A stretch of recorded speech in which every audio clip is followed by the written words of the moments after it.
we are going to continue where we left off last class period.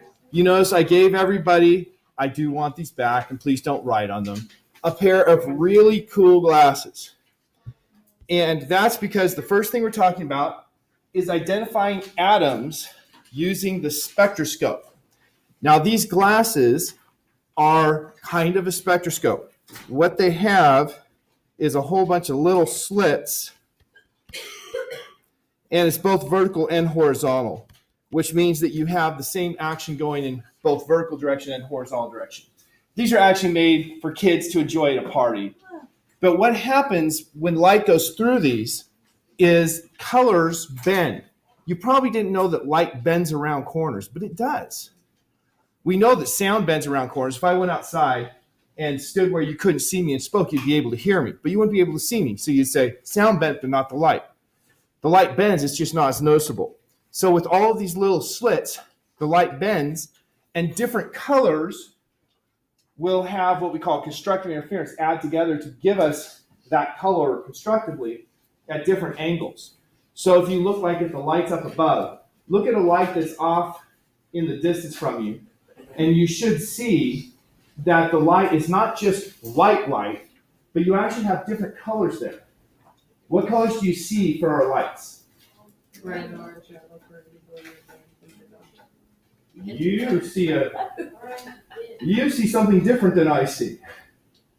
Okay. I see green. Yellow, green, light blue, dark blue, purple.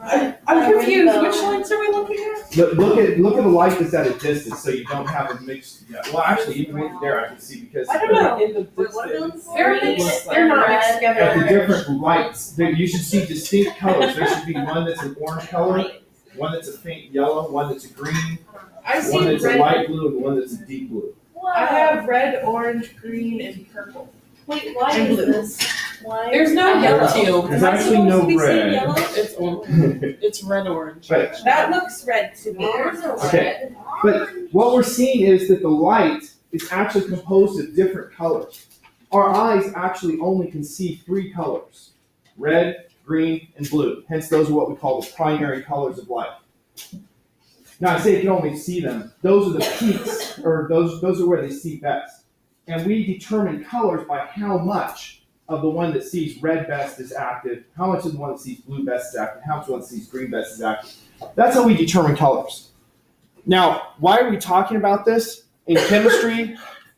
Because historically, one of the ways to identify different elements is looking at the colors present.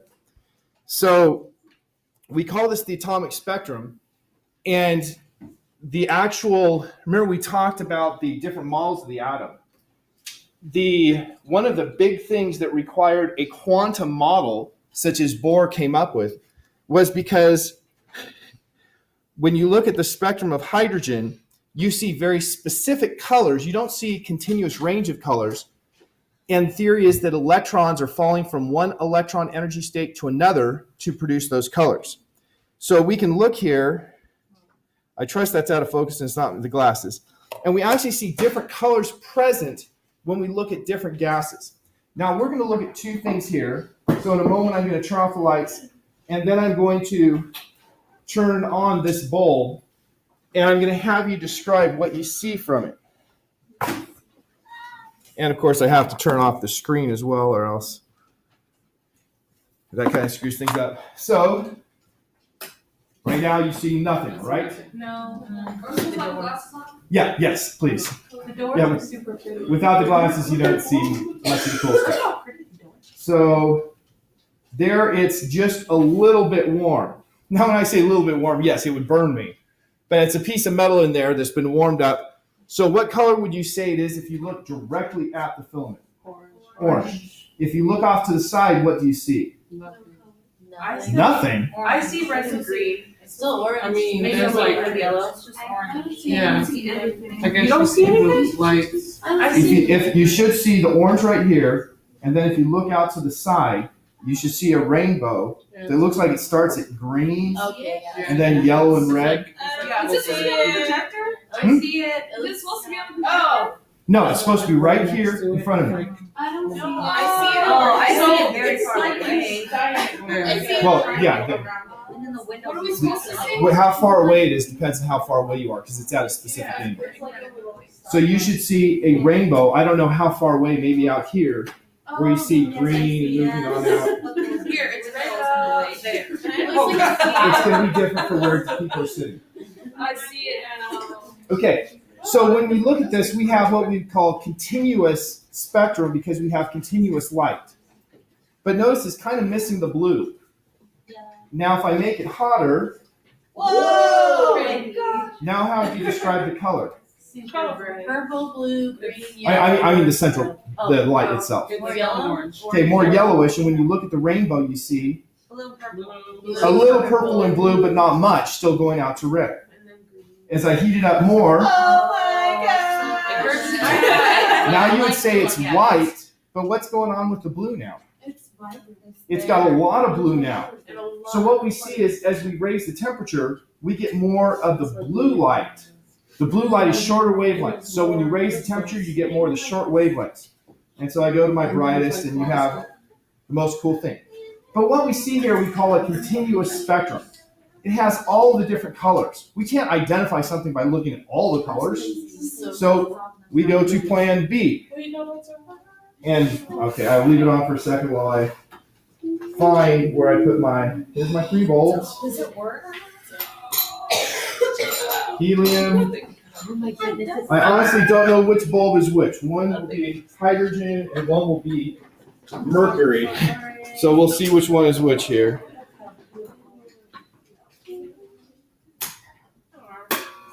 Okay, this is, actually, I think that's the hydrogen lamp. So now, if you look at this lamp, at the center of, just look at the narrow part, that's kind of purplish, right? Yeah. When you look at it with your glasses, what do you see? I see green. I see purple, green, and an orange. A tiny bit of orange. And some red as well. Red on one of them. On the bottom. But what you see is very specific lines, right? Right. So this is one kind of gas. It gives off these colors because of the type of gas. So changing to another type of gas. This one here is the only one that's actually marked for me. It's helium. Come on. It fit in here last time. Rotate your glasses and watch the movie. I know. Oh my gosh. You can just move your head. It's like a kaleidoscope. Okay, so this is helium. You see it has a different color, and you see it has a completely different set of lines that it's giving off. They're brighter and there's more colors. Yes, they're brighter. You see that yellow is really, really bright, Oh, right? it's so Well, you get to see the purple and green I know, I see and a little bit of red. So that's helium. And then this last one, Super cool. actually this is the same as the first one. It's not the same tube, but it's the same gas. Yeah, it is. So we just looked at hydrogen and helium there. But what we saw was different emission lines for different types of gases. And the pictures, AV mute. The pictures here are showing how scientists would do this with elements earlier. They didn't have the ability to do this, but they would take an element and put it in a Bunsen burner and look at the color of the flame. Why didn't I do that? Well, because it's a lot easier to do this. Right, but if you get an elemental metal, what does elemental mean? Okay, it's one element. It's one of the things on the periodic table. It's not something like a molecule. You know, we talk about water. Water is a molecule. It's more than one atom put together. Water has one oxygen and 2 hydrogens bound together. So that's a molecule. It's not an element. But if we talk about, pure oxygen, that's elemental. Yeah. What's the difference between a molecule and compound? Molecules are atoms that are held together in one unit. A compound is a more broad term. So I think you can consider molecules as a compound, but molecules is a specific thing. Question, Haley. Since elements are made of the same atom, right? How come you can mix, like, some of the elements are man-made, I guess, would be the thing. Well, man-made elements are things where they pounded, and we'll actually have slides on this, but they pounded things together to make a new element. And so they actually have to put things into the nucleus to make the new element. We'll look at it coming up in this lecture, hopefully. It goes against my definition of Okay, so different energy levels, so different colors when they burn these, and that was one way that scientists identified different types of elements. So here is how the light that we were watching was made, or looking at, watching I suppose is the wrong word. You have the different energy levels, and first, you notice right now there's no light being produced. I had to turn it on for light to be produced. When I turned it on, I made a plasma in there. That is, I had electrons flying back and forth in there, and the electrons were colliding with atoms, exciting the energies of electrons and atoms. So the atoms have electrons. Remember I talked about you have the ground state, the lowest energy possible, and then you have higher energy levels. Well, if something hits an atom, it can make an electron absorb energy and go up to a higher energy level. And so electrons flying through were having collisions and making electrons and atoms go to higher energy levels. So the energy was increasing. Now this picture shows absorbing light. If you have light that has an energy exactly equal to the difference between two allowed energy states, it can be absorbed. And the electron goes up to the higher energy state. If the light doesn't have exactly the right energy, it's not absorbed and goes right through. And so that's in here with electron collisions that we're raising the electron energy levels. But the electrons, like everything else, they want to be at the lowest state available to them. So if you raise them to an excited state, it's like if I take this medium yellow light bulb, and if I were to get it to balance up here, which George Knight was at SoCal Camping, so that was kind of cool. Since I've had him for a couple of my textbooks and education classes. So I have this balance here, but it's not going to stay there all that long. Her phone's there, so I'm not going to do anything to disturb it. But if something comes along, it'll fall over and go down to a lower energy state. Yeah. And that's what happens to the electrons in the atoms. You excite them to a higher state, they fall back down and they give off light. And so we were seeing light that corresponded to the differences in energy. So for instance, in hydrogen,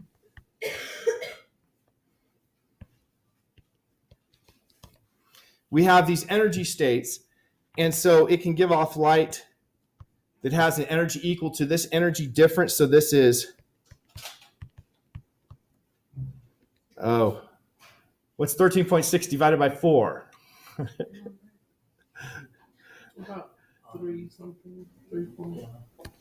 I think it's 3.4 EV. Yeah. And so we could have that, or we could have it going from here or from here, and so on. Those energies that go to the ground state, they're actually called the Lyman series because they were discovered by a person whose last name was Lyman. The energies are high energies that puts the light in the ultraviolet range. So we don't see those. So when we were looking at the hydrogen atom, it was giving off those energies. We didn't see it because it's not visible. The ones we saw were the ones that go like that. So those are called the Balmer ones. They were the first ones discovered. That's why it said here, Johann Balmer expressed line positions by a mathematical formula. And then Johannes Rydberg noted the sum of the frequencies of the two lines often equals the frequency of a third. They were noticing some relationships between the lines.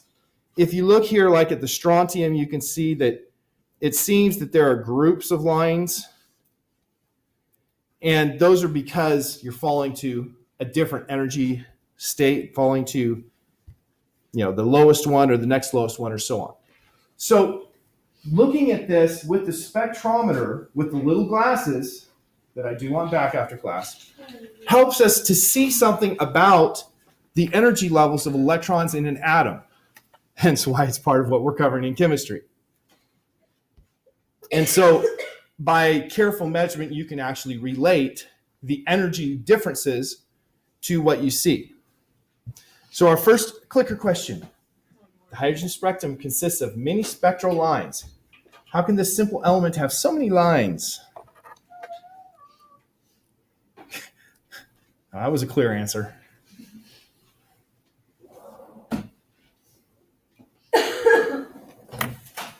We're down to 3 people. Raquel, Casey, and Hannah. For Oh, to be chosen? yeah, The chosen one? Oh. to be the chosen one. Go back into the- Okay, we only have 3 who've answered so far. I can't think. You can't see? So. I'm gonna try. Oh, me too.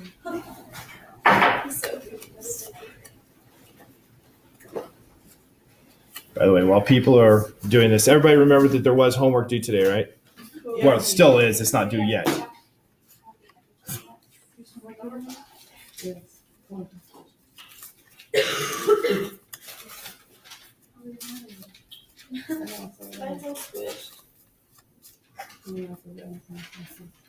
Okay, still waiting for Brittany, Hannah, Jocelyn, Carmen, and Raquel.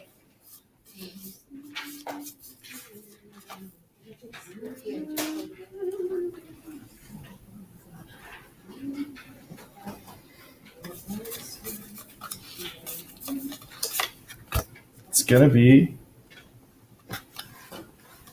okay. I'm gonna go on in about 5 seconds because we gotta keep things rolling. Okay, there, everyone's answered. Look at that. Okay, so our range of answers was 8, 4, 3, and 1. And before Raquel answers, I'll give you a chance to discuss with your seatmates your reasonings so you can share ideas and maybe understand better. I'm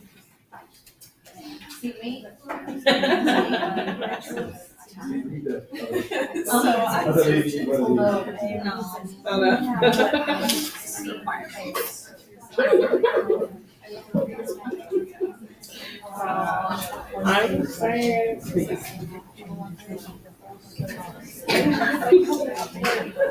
Well, like, I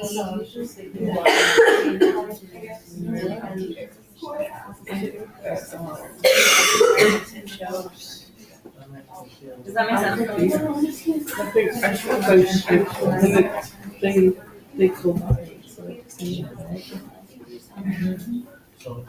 Probably.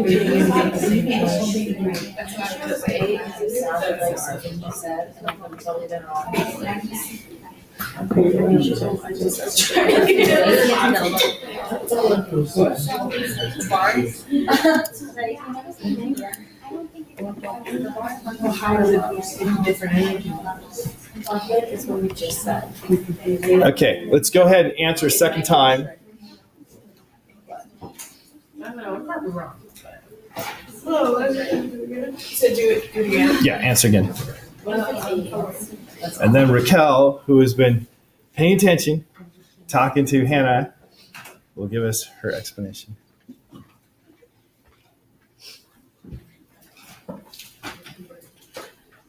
Okay. What? Yeah, answer a second time. You haven't answered a second time. Oh, okay. Okay, this time it was a much more distinct 15, 0, 1, 0. So Raquel, give us your reasoning and whatnot. Yeah, well, So I just said A because everybody, well, because there's 8. So I was like, that's probably the right one. So then Okay, went with the majority. Okay, now the 15A is the correct answer, but of course, it doesn't do us a lot of good if we're just going along with the crowd. We want to understand why. So going back here, the energy or the light that we see is because of electrons falling down from one energy level to the next. It has nothing to do with speed, so that couldn't be it. And it didn't have anything to do with it vibrating, so that couldn't be it. And I don't even know what the last one means. But it had everything to do with moving between different energy levels. So you could have the electron, excited up to any one of these energy levels, and then as it falls down, it could actually fall to different energy levels as well. So there's lots of combinations of energy levels starting and energy level ending. Each one's a different energy and thus a different color of light. Okay, it's an interesting background to the physics here. You guys know about Albert Einstein. Albert Einstein, a lot like Isaac Newton, was kind of a slacker in school. Not because he was disinterested, but because the teachers didn't do what he wanted. How many people have heard Einstein quotes about his math ability? Really? Only one? Okay, second. Einstein said things like, no matter what your math problems are, believe me, mine are worse. Einstein didn't like math. So when he was in college, he was supposed to go to math class. So he's taking, calculus, whatever. But he didn't go because he didn't like math. And then the night before the test, he'd get together with one of his buddies and say, hey, what do we have to know for this test? And his buddy would say, okay, you got to do this, got to do this, got to do this. And then he went and took the test and he passed. Would that be good at math or bad at math? I'm going to say that's pretty good if you don't do any studying, don't listen to the lectures, just one nice tutoring and you're able to do it. Later in his life, with his great discoveries, he was trying to solve math problems that no one to this day has ever solved. So he had big problems with math because he was trying to solve problems that no one could solve. And he didn't like math to begin with. But he was really brilliant at math. And so what did he do when he finished college? Everybody probably knows this. He got a job working at the patent office because there he was stimulated. In college, he was bored because he didn't want to learn what the teachers wanted him to learn. But at the patent office, he got to look at all these people's ideas and evaluate, is this a good idea or a bad idea? And from what I've read, he liked to go to the pub with his friends, and they would talk about recent scientific papers and laugh at mistakes they made. And, that was the kind of stuff he enjoyed doing. But in 1905, he wrote 3 papers that completely changed the world of physics. I go through all this because there's some important things for us to understand. Around 1900, physicists thought, and many of them went on record saying, we understand the world now. We pretty much don't have anything more to learn in physics. We might have to move the decimal place a few places on some of our constants, but we've got this thing down. But then Max Planck, a German physicist who was studying black body radiation, that is the radiation that was coming out of something because it was hot, like this, he got information about how the frequency of the peak radiation varied with low temperatures. And he said, well, if that's true, then the frequency spectrum must have this equation as a function of temperature. And it turned out he was right. Now that's pretty brilliant. But he didn't have a reason for it. It was just a mathematical equation. And so then he got to work, and something like half a year later or so, he came up with a hypothesis that said, if light only comes in specific packets of energy, so you can have 1 packet, 2 packets, 3 packets, but not 1.25 packets, then I can explain why my equation is correct. So that light coming in just distinct packets is what we call a quantum theory. And so Planck hypothesized that light came in packets with energy E equals h times F, where F is the frequency is equal to the number of cycles per second. So if I have something that's repeating and it happens 3 times per second, its frequency is 3 per second. And so the energy of each packet of light, he said, was h times frequency. And if that was true, he didn't say it had to be true. He said, if it's true, then I can explain my theory. But then Einstein, in his paper in 1905, he was the true believer. He said, yes, light comes in packets of energy that he called a photon. And each one of those photons had this energy of HF. Brandon. Hope all went well. I blame my wife. I'm sure she probably wasn't part of your meeting, but I do anyway. Just so I can give her grief when I go home tonight. And so these two people, I think there's one other, but they got Nobel Prize for this idea that light comes in packets. And so this is a quantum theory of light. And initially, Planck just said, if it's true. Einstein said it is true, and then later Einstein said it's always true. That was one of 3 papers, by the way, that Einstein wrote in 1905, that each one by itself was enough to change physics, because that started our understanding of, well, things leading to quantum physics. He also wrote a paper on special relativity, and he wrote a paper on Brownian motion. And each one of those was a major, major paper that really twisted the world of physics. So in 1900, the scientists thought that they had everything covered. And then by 1905, Einstein showed that there was a lot of things they didn't understand. I take that today, we have a lot of people who say, almost every scientist believes this, so you should too. And of course, some things that every scientist believes are definitely going to be true. Some things that every scientist believes are not going to be true. Just because they believe them doesn't make it true. And, you know, as scientists, we often get full of ourselves. It's science. We know what we're doing. We have to take a realistic approach. So this, does anybody know what that tilde means? Kind of like approximately. In this case, it goes as. So it's saying the energy goes as the frequency. The equation that I wrote before tells us how it goes as the energy is equal to a constant multiplied by the frequency. I don't think that it's simplifying anything to put the tilde there as opposed to putting equals HF. H is simply a constant that's called the Planck constant, which is 6.626 times 10 to the minus 34 joules seconds. So what's the important thing of this? Light comes in quantized units.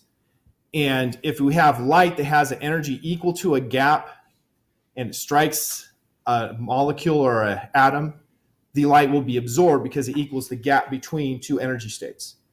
If an electron falls from a higher energy state to a lower energy state, it'll give off light with the frequency equal to the difference in the gap. So then Niels Bohr, if we go in time, Niels Bohr, not Neil. If we go in time, 1905 was before the Bohr model, which was what, 1913, 1914. So he used quantum ideas then in describing the atom because of the spectrum that we saw. Sorry, Brandon, you missed it. But it was cool. Everybody tell him it was cool. It was awesome. Okay. As long as we got that straight. So I'm going through a bunch of things here. The theory of the quantum model of the atom takes from the ideas started with Einstein's quantum theory for light and says that when we have electrons orbiting the nucleus, if we follow the ideas of Louis de Broglie in 1924, he wrote that he thought particles can be treated like waves. And their wavelength depends on their momentum, which for a photon means on their frequency. And with Louis de Broglie's idea, you take these wavelengths that he calculated and you can describe the motion of an electron in an atom as if it is setting up a standing wave. What's a standing wave? We haven't studied standing waves because we didn't do that part of physics. Standing waves are waves that just keep going back and forth. So, I don't have my slinky in here. Since I don't have my slinky, I won't illustrate the standing wave. But you've seen things that go like this, right? Up and down, up and down. Those are standing waves. And he said that this sets up a standing wave. So if you have an integer number of wavelengths, it sets up a standing wave. Non-integer doesn't work. That's not what we believe is going on. But the Bohr model and Louis de Broglie's idea both meshed in giving us the same answers for the energy levels. And they do agree with the quantum model. It's just we don't think that electrons are going around an atom like this either, right? They're not doing the pattern you see here. We don't know where they are. So we're almost to the end of chapter 12. This here is what we call the shell model. The shell model says that electrons come in different energy shells. The lowest energy shell we call the ground state, and we assign it as having n equals 1. And in that ground state, the n equals 1, you can put just 2 electrons. So the top row of the periodic table, on the left you have 1 proton. If it's a neutral atom, it'll have 1 electron. The next one, helium, has 2 protons. If it's neutral, it'll have 2 electrons. Those 2 electrons can fit in the first shell. And so that's what we have on the top. We have 2 elements there because we're putting electrons into the first shell. When we get to 3 electrons, such as a neutral lithium would have, then the next electron can't go down to the bottom shell because it can only hold 2. So the next electron has to go into what we call the n equals 2 shell, right? N equals 1 for the ground state, n equals 2, 3/4, etc. As you see in the pictures, that shell only holds 8 electrons. And so the first 2, lithium and beryllium, are 2 electrons going into what we say is the 1s. And then boron, carbon, nitrogen, oxygen, iron, and neon are electrons going into the 2p. And once you fill that 2p, the shell is complete. Now here's something that they lie in this picture. The n equals 3 shell can hold an additional 10, so it can hold 18. Up there, it only shows 8. The periodic table only shows 8, right? If you look back here, the third row, that's filling the third shell. So the first electron, second electron, third, fourth, fifth, sixth, seventh, eighth. But there's another 10 that can go in there. The problem is everything is filling based on energy. The electrons are falling to the lowest available energy. These here are filling the rest of those third shell. But they're higher energy, so it's lower energy to put an electron in the fourth shell. The first 2 here are filling the fourth shell. Then they're going back to the third shell here. And then more in the fourth shell, fifth shell, fourth shell, fifth shell. You keep going and you come down to this point. By the time you get down to the 6th shell, 2 in the 6th shell, and then you have all of these in the, I think it's the 4th shell, and then you have these here in the 5th shell. It gets complicated. But it's all because the electrons are going to the lowest possible energy level. So this picture here is kind of lying because it's saying, okay, in the 3rd shell, we're just going to put the ones that are in the 3rd period, the 3rd line, and not count the electrons in the 3rd shell that we don't see until the 4th period. But the electrons are always just going into the lowest available energy state. These pictures, this is the last slide from this chapter, these are pictures to illustrate where electrons are going. And so you see hydrogen, it shows 1 electron in the first shell. Helium, 2 electrons in the first shell. This is not telling us where the electrons are at all. It's just saying we have 1 in the first shell, 2 in the, and so on. Then we go to the next one, and you see 2 in the first shell, 1 in the second, 2 in the first shell. Oh, you can't see my finger when I point. 2 in the first shell, and then 2 in the second. And then we start adding 3, 4, and so on as we go through go down to the third period, and it shows two. Yeah, it shows these as being in the wrong shell. Like I said, it's lying to us a little. The reason for these is to help us, though, as we try to understand how chemical bonds work. So we're going to come back and look at pictures like this when we talk about how chemical bonds work. We'll talk about electrons available for bonding and things like that. And these pictures help us. But these are what we call a model. They're not the reality. They're a model. They're a way of looking at and explaining things to help you understand, but not representing reality. The same is true when we talk about a celestial sphere. This here is the celestial sphere. The celestial sphere idea is that all of the stars are on this sphere that is rotating around the Earth. Well, that's wrong in so many ways. It's the Earth that's rotating, right? It's not something going around us. And furthermore, the stars are all different distances away. But this is very useful to help us identify the locations of stars throughout the day and night. Same is true here. This isn't factual. It's a model to help us understand how things are, even if it's not reality. And now we're to chapter 13. Woohoo, I've got 13 minutes. I could totally not do it in 13 minutes. Can we answer some homework? You know what? Sure. Fire away. What question do you have? 5. What is question 5? I don't know offhand. Number. It's asking about subatomic particles and how they're made up. Okay, can you? Absolutely. It says, if matter is made of atoms and atoms are made of subatomic particles, what comes together to create subatomic particles? Where might you find this information?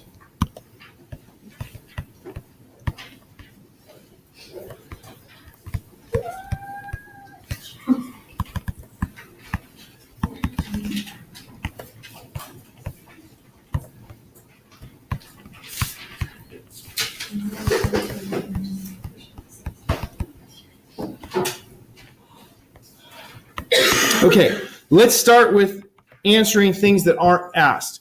Atoms are made of subatomic particles. What are those subatomic particles? Protons, neutrons, and electrons.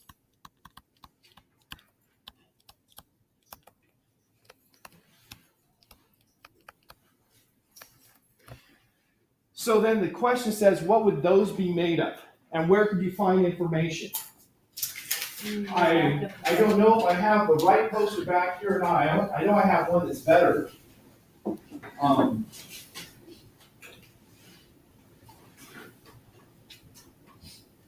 The only thing this tells us is in this picture here. In this picture here, it shows us what a proton is made of. So protons are made of other things. Now, the fact is electrons we consider elementary. They're not made up of anything. Protons and neutrons are. So it asks you, what are they made up of? And where do you find that information? The answer is not, I asked my teacher, he tells me, and I don't think. This question is designed for you to go and look it up. So what kind of resource would you look at to try to find out what a proton's made of? Okay, Google, right? That's fine. So go to Google, say, what is a proton made up of? And then it's going to bring you to lots of pages. You might go to Wikipedia. Wikipedia these days has become pretty reliable. Back in my day, we looked at the encyclopedias and considered those, mouth of God to, whatever World Book Encyclopedia. But look, give your resource that you actually found to give you information. When it says where to look it up, give the resource you actually found the information from, and then give the information for what they're made up of. As you can see from that picture, a proton as well as a neutron is made up of 3 particles. 2 of them are the same, so it's blank, blank, blank, with 2 of those being the same blank. But I want you to look it up, right? It's not that teachers just going to give you the answer on it. It's a question for you to develop that thinking and looking it up. Okay, back to radioactivity. Radioactivity results when we have atoms that move from an unstable to a more stable configuration inside the nucleus. So it's something inside the nucleus. It's not something that we can manipulate very well at all. And so, radioactivity. Have you ever interacted with something that was radioactive? You are not Spider-Woman. The fact is, if you have walked around on Earth, drank milk, eaten bananas, you have interacted with radioactive material. In fact, one of my teachers in graduate school said, if I were to take all of the radioactive elements in your body and put them in a cube that's 1 centimeter squared, one centimeter aside, I couldn't give you that cube because it would be too radioactive, right? Every one of us is radioactive. Hence the song, well, it's all right, don't be distracted. Tonight, I'm radioactive. Is that song? No. That's a different I song. don't know that song. Okay, so we're all radioactive. We have elements in our body that are not stable, and they break down. And when they do, they give off energy, and that energy we call radiation. So you're giving off radiation. Are you worried now? No. Good, thank you. Because there's no reason to be worried. There is reason to be worried if you have a large amount of the wrong type of radiation. Sunlight's radiation. We like sunlight, right? No. Yes, we do, Haley. Okay, so most of the radiation we encounter comes from just natural things in our environment or from the sun. The sun has both the light radiation that comes from it. That light is both visible and ultraviolet. Your sunburns come from the radiation from the sun. You also have charged particles coming from the sun, things like protons flying at us. We also have neutrinos, tiny little things with no charge that just go right through our bodies, don't even interact with us. We don't worry about that radiation very much. A lot of people, especially in our conservative Christian creationist community, talk a lot about radioactive carbon-14 dating. So I think I'm going to be able to get through that before we quit class today. Start with the question, when an atom undergoes radioactive decay, what happens to it?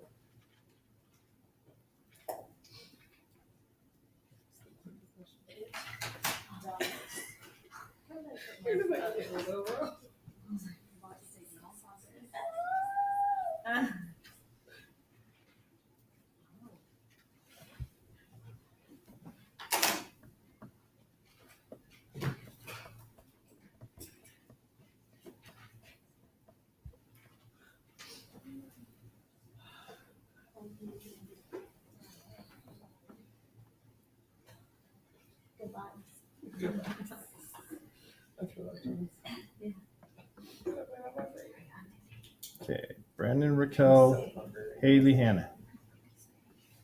Hannah and Raquel.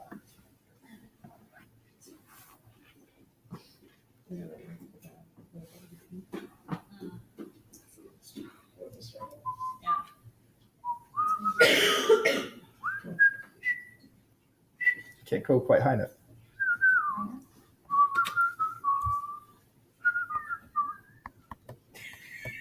Okay, now we had a pretty large grouping on what is actually the least likely outcome. That's funny because I have that answer. Well, the majority of people did. So, actually not the least likely. A is the only one that is completely untrue. A is completely untrue because if it's an ion, that means it gained or lost electrons.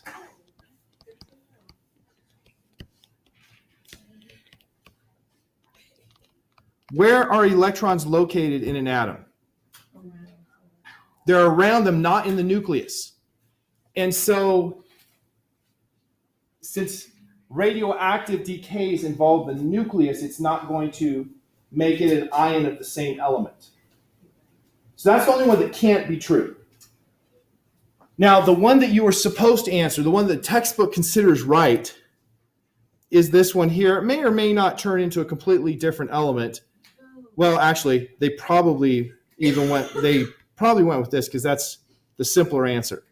If you have something leave the nucleus, you think that it's going to be a different element. But a neutron is also a radioactive emission. We have over here something we call a neutron howitzer.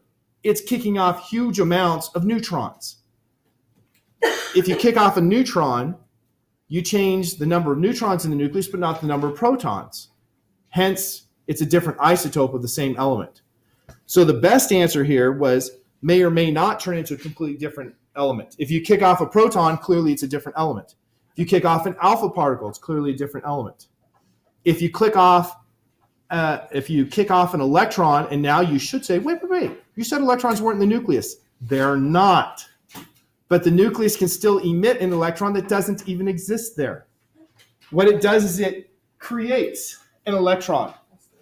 You have a particle physics interaction that converts a neutron into a proton plus an electron antineutrino. And so that's going to change the number of protons, make it increase by 1. So all of these answers, even becomes an isotope of the same element. If it kicks off a neutron, it becomes an isotope. All of the B, C, and D were acceptable answers. They had a correctness to them. The only one that was incorrect was A. So main types of radiation. There's lots of radiation. The first 3 that were discovered were termed alpha, beta, and gamma based on their penetrating power. Alpha can't penetrate anything. If I hold up a piece of paper between me and a radioactive source that's giving off alpha particles, it perfectly protects me. So alphas, they just can't go anywhere.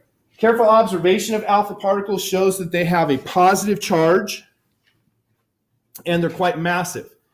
We now understand alpha particles to be 2 protons and 2 neutrons, i.e. a helium-4 nucleus.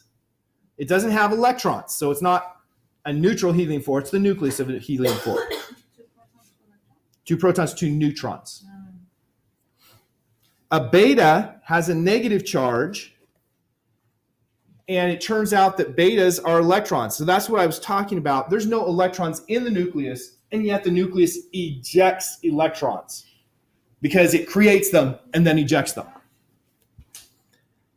The third common one, gamma is the third letter of the Greek alphabet, is the most penetrating, and that turns out is the same thing as light. It's an electromagnetic wave.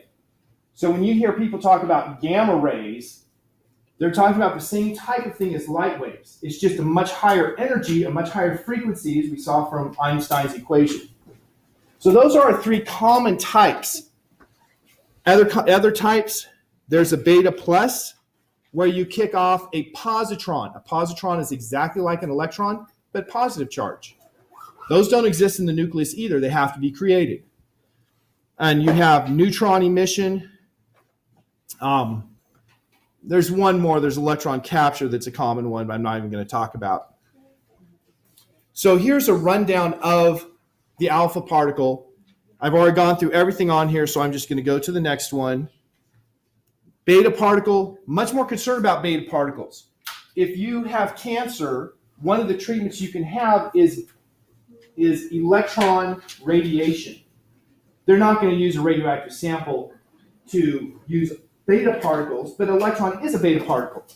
They accelerate electrons and shoot them at your body.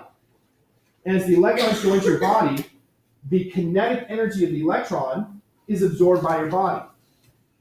And if you absorb enough energy, you start damaging tissue. And so the goal of the electron radiation is to kill a cancerous tumor by having energy absorbed there. And so if you look at the depth into your body, so here's energy absorbed, and here's depth. So depth is going that way, energy absorbed is going that way. You see that most of the energy absorbed comes in one range.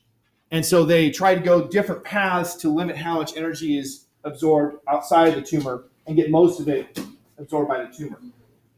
Lowell University has a proton accelerator.